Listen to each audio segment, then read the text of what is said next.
Welcome back to another video today. So today we've got our special guest again, Ali, where we'll be conducting a video on the Reverse Bay Park in Chingford Test Centre. So Ali, what are we going to be doing with this video today? What do you think the learners or the viewers in this case are going to find beneficial? So well, what we did is we noticed that the car park's open today. The test centre is closed, so there's no test being conducted. So we're going to take advantage of that, and we're going to run through the bay parking exercise in Chingford, which a lot of people find quite daunting. Yeah, they find it quite daunting, and we just want to kind of maybe give people a little bit of a guide on how to do it, but also just put people at ease a little bit, because it's not as hard as it looks. I think people make a big thing out of it when it's not really a big thing. Yeah. So what we're going to do is do like a step-by-step process. Yeah. Give them a deeper insight in regards to what to expect with that manoeuvre in that specific car park. Yeah. And obviously you can assess me on how I'm doing it and tell me whether it was like a pass or if I've made any mistakes. Yeah, no, I think you should be fine. Yeah. I've got confidence in your driving. You're teaching people to drive, you'll be fine. But no, it's just more of a case of like just running through it for people so they can see, you know, what to do and what not to do. But yeah, we'll see how we get on. We'll take advantage of the situation today. Brilliant. So what I'll do is I'll just direct us to the car. Well, actually, I'll drive us to the car park, should I say? Yeah. So I'll do that now, and then we'll go do a step-by-step little guide. Okay.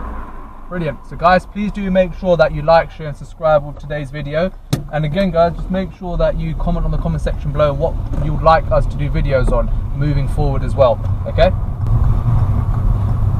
Alright, so we'll go up to the car park and then we'll see how you get on this. Brilliant. So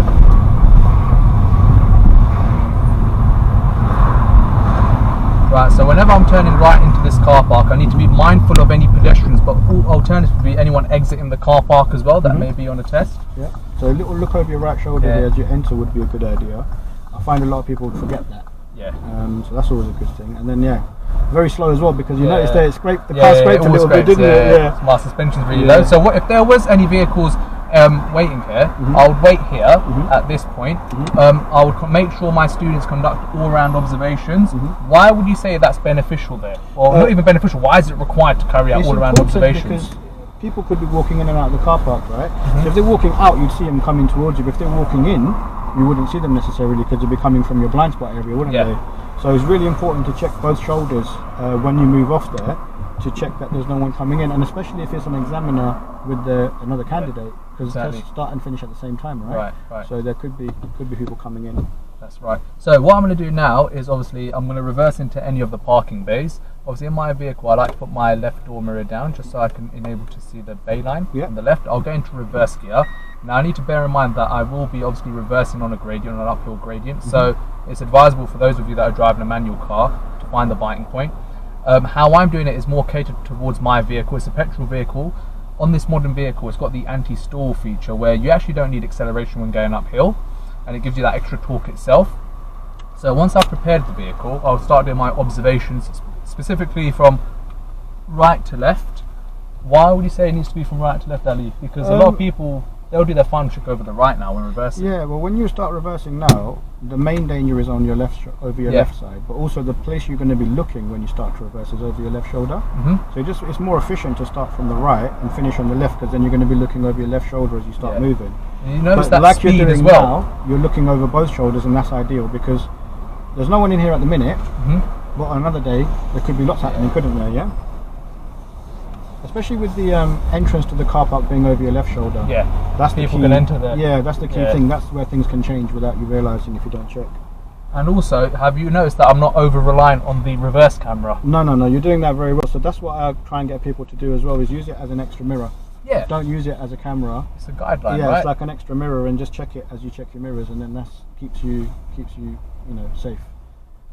And it even says, it specifies their check surroundings for safety. Yeah, exactly.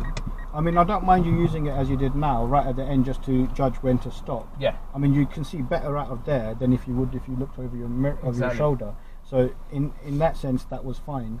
But when you were actually manoeuvring, when you were steering and moving, you were looking over your shoulders, and you weren't relying on that, and that's good. That's how we should do it. So based on my manoeuvre there, would I have occurred any driver faults? Oh no, it would have been fine. That would have been a spot on manoeuvre. I would have actually, if that was the first thing we did on the test, I'll be feeling very confident now that you're on a good. Funny enough, when you was an examiner, you used to make my pupils come straight to the test centre car park. So there's no rhyme or reason sometimes with things. So for me, so what happens is there's quite a few examiners on the shift at the same time.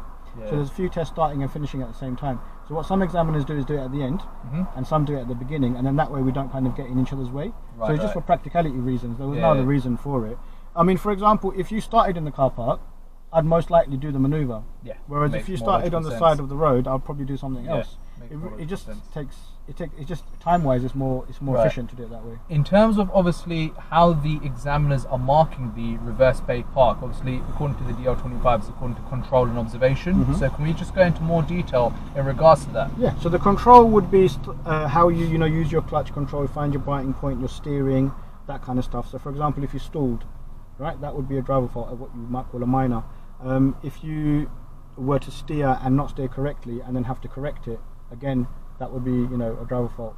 So that's kind of related to that. And then with the observations, like you were mentioning about where to look and when to look and in which order to do it. So yeah, looking, obviously, if you've missed an opportunity to see something or you don't see it, it could be an issue as well. Right. So yeah, so that's where it is. So the observations are quite self-evident really. In a manoeuvring situation, it's 360 degrees. We need to check all around the vehicle before we move, and then as we're moving too. But this is not rocket science, everyone knows this. Yeah. It's just important that people obviously understand where it would get marked on the sheet, isn't it? Yeah. And for those of you that are watching, what you got to understand is, don't just practice in this car park, practice in alternative car parks, because this car park can only be used during test time. So what alternative car parks could you suggest? So this car park should not be used during testing times, is what you meant. Yeah, sorry, I meant to say that, yeah. So for example, we're using it today because, as we said earlier, the test centre is closed, the car park's open, it's not being used for testing today, so we're taking advantage of the situation. But normally you shouldn't be coming in here to practice, so what you do is you go to other car parks locally, public car parks, which have a similar gradient maybe. Yeah. And if you can just find any car park with a gradient, then that will help you to practice your clutch control on the hill. But then also in a public car park, it's actually better because there's going to be more happening around you. So your observations will have to be that much better. So like, for those of you that are watching, what I would suggest is, obviously there's many individuals now that learn with their parents as well, whilst they practice with their approved driving instructor. So what I would strongly suggest is, first of all, practice to reverse in a straight line.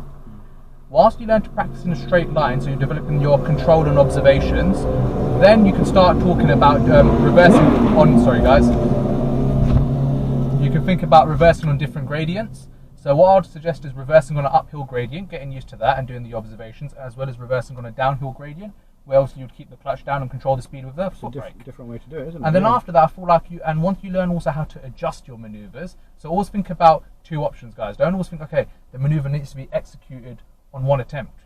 You can always adjust and rectify the manoeuvre, right, Ali? Well, how it works is that if you have to change your position, for example, you've gone over the line and you've had to move forward to fix it, it's perfectly acceptable, as long as you don't do it like several times. Once or twice is not going to be an issue.